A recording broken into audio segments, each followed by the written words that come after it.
Anyone that has followed my channel knows that I've covered bands which I personally consider to be underrated in my videos before. Groups that, despite the quality of their music, flew under the radar with not many people remembering them now. Well, I feel that especially goes for the band that I'll be talking about today. An outfit that only ever released a single album 20 years ago which failed to really catch on, before dissolving only 2 years later. Now, on the outside that might not sound very notable, but trust me, there is definitely an interesting story worth telling here with more than enough musical merit as well. Ladies and gentlemen, today, we're taking a look back on Twisted Method.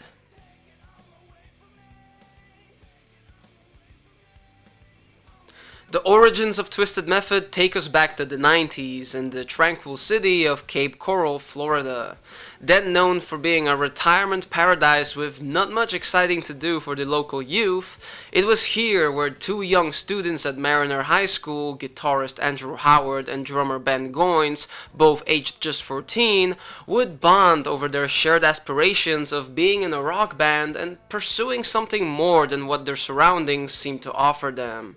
The pair would start jamming at Ben's house, where they were frequently accompanied by mutual friend Derek DeSantis, who lived down the street and would often just hang around during these sessions, until one day in the summer after their freshman year, DeSantis sold his PlayStation in order to buy himself a bass guitar and officially become the third member of the group.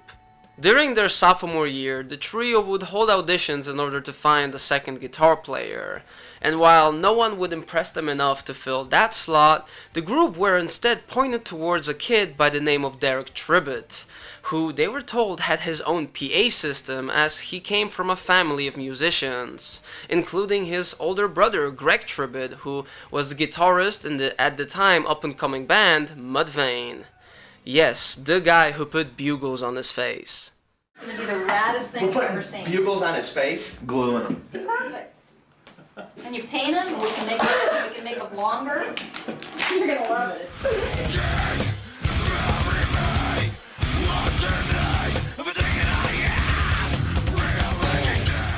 In any case, upon hearing all this, the group reached out to Tribbett, asking him if they could use his gear to mic their instruments during practice.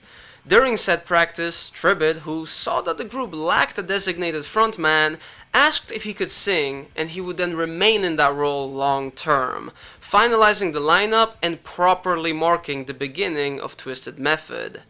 As the band already had a Derek in their ranks, Tribbett was given the nickname Trip by his fellow bandmates, which is what the frontman would then mainly go by.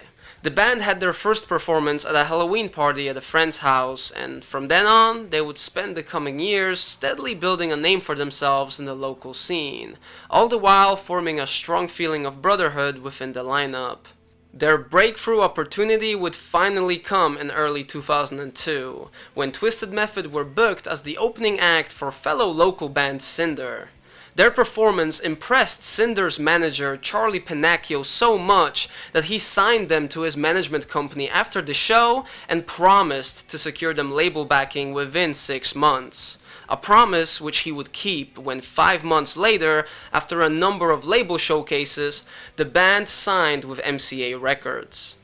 The outfit was then brought out to LA to record their debut album Escape from Cape Coma, the title being a tongue-in-cheek reference to the band's hometown, which the members saw as not much more than a boring retirement town with an aging population, comparing it to The Walking Dead. Throughout their youth, the band wanted nothing more than to escape that, and with their label securing them a spot on the second stage of Ozfest as the youngest band on the lineup, and their debut set to come out in May of 2003, it seemed like they were about to successfully make it out of Cape Coma. The album's release would face some hiccups, however, as its original May release date had to be pushed back to July because of MCA's merger with Geffen Records, a development which at the time sparked some rumors that Twisted Method would end up on the chopping block. Luckily, nothing would come of it, and they successfully transferred to Geffen, with Escape from Cape Coma releasing on July 15th, 2003. Looking at the album's tracklist, we see that it's made up of 13 total tracks, which together add up to a runtime of just over 46 minutes. And I'm happy to say that the quality of the music here remains very consistent all throughout, being a killer nu metal package front to back. This is one of those albums which combine a lot of what I personally love about the genre into one package, with the entire disc being filled to the brim with energy, anger, angst, rebellion, you name it. Thematically, the record in many ways represents the members' upbringings, covering topics like not fitting in, feeling misused, standing up for yourself, and the general desire to break the mold and escape from Cape Coma.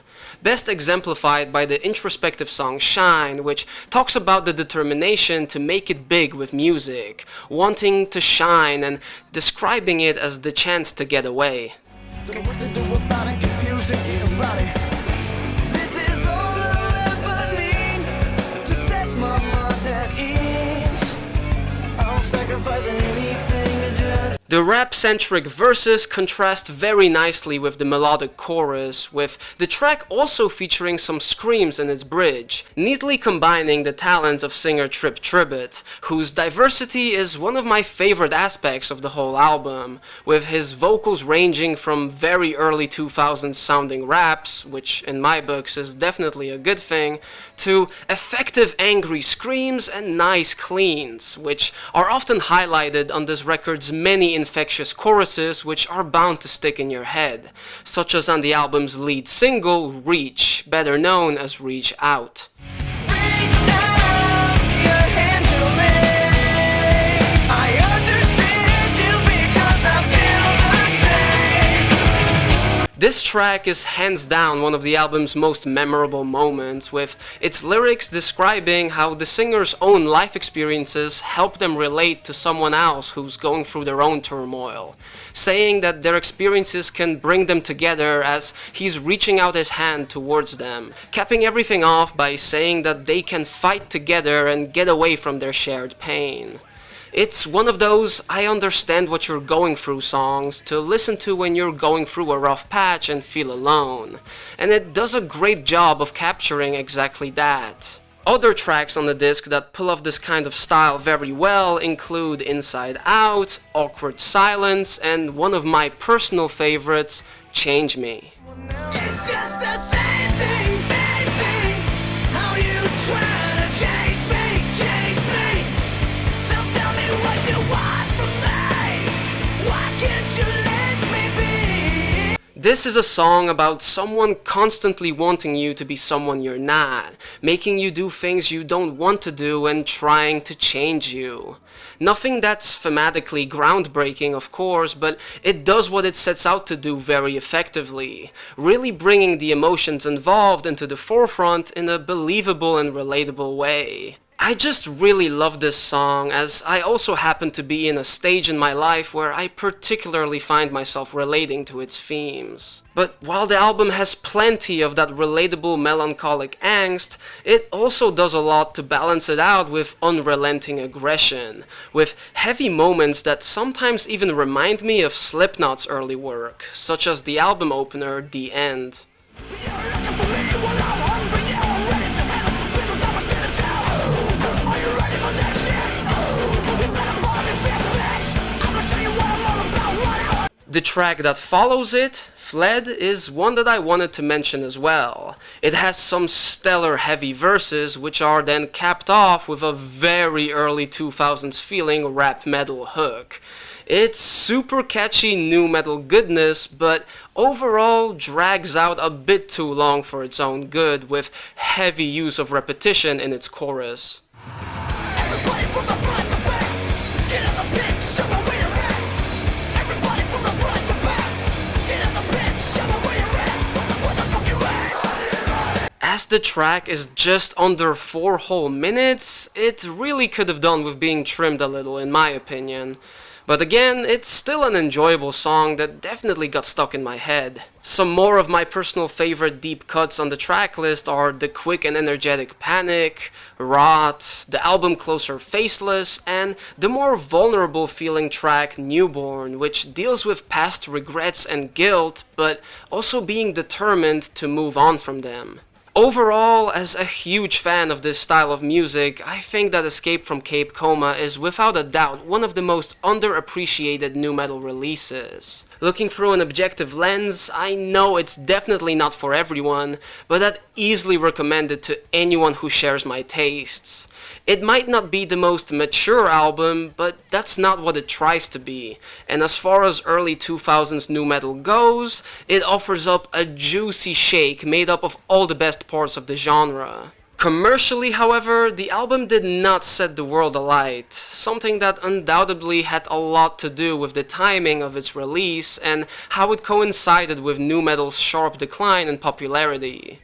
2003 and the years that followed it are often regarded as the era in which nu metal really died in the mainstream, with releases like Limp Bizkit's Results May Vary and Korn's Take a Look in the Mirror failing to stick with the masses, and spearheads like Slipknot, Papa Roach, and especially Linkin Park veering away from the nu metal sound.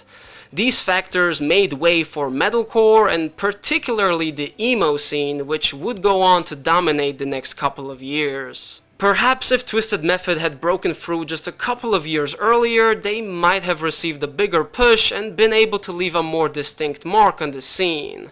But still, the young band would do everything it could to impress at every live show in order to convert as many people as possible into inmates, the band's name for their fans. The group continued touring extensively into 2004, eventually closing out that year by supporting Dope on the American Apathy Tour from October to December. Little did anyone know at the time, however, that Twisted Method's road would be coming to an end within the next year. In early 2005, on January 13th to be exact, Andrew Howard's girlfriend would give birth to a pair of twin girls.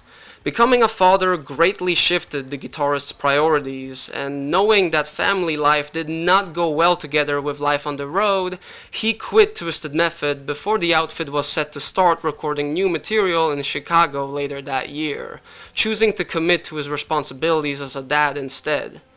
This wasn't the only exit, as fellow founding member and drummer Ben Goins, who had always been a Christian, decided that he also didn't want to continue with the band anymore, wanting to follow a path more fitting with his beliefs away from rock and roll. These departures ultimately spelled the end for Twisted Method, as remaining members Tripp and DeSantis formed a different project together called Makeshift Romeo. A Twisted Method DVD titled Look Inside My Twisted World would then still come out in the summer of 2005, but it remains the band's final ever release. Now, in an ideal world, this would have been everything. However, tragedy would unfortunately strike when in September of 2005, Andrew Howard passed away aged 23, mere months after leaving the band to focus on his family.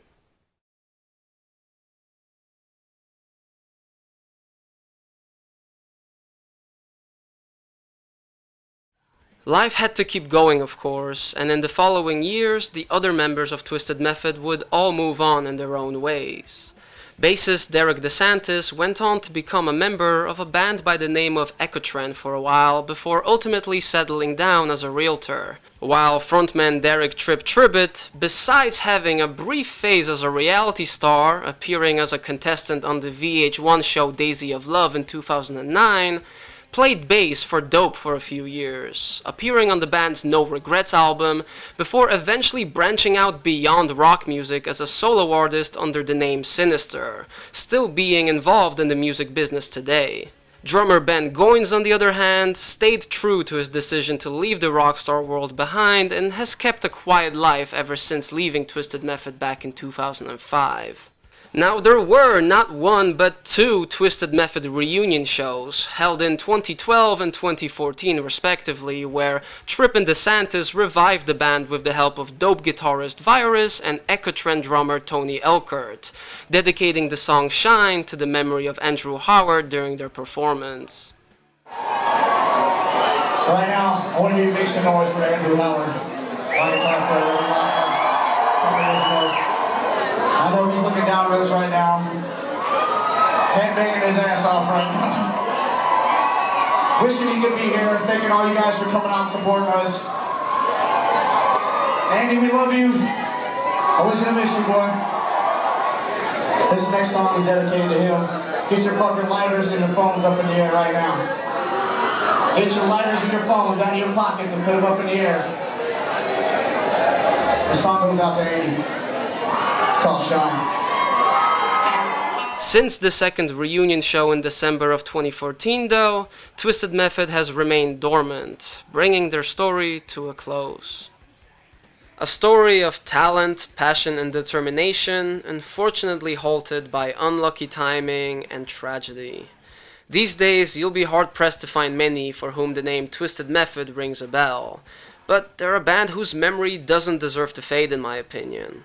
And if by making this video I'm able to ensure that at least a handful of people find out about these Cape Coma rockers and decide to check out their album, then I achieved what I set out to do. On that note, however, that will be it for this video. I hope you guys enjoyed. Be sure to leave a like if you did, and feel free to comment if you have any thoughts to share about Twisted Method. As always, I love to read your comments. For now though, my name has been F.A.D, and I'm gonna see you guys in my next video. Bye.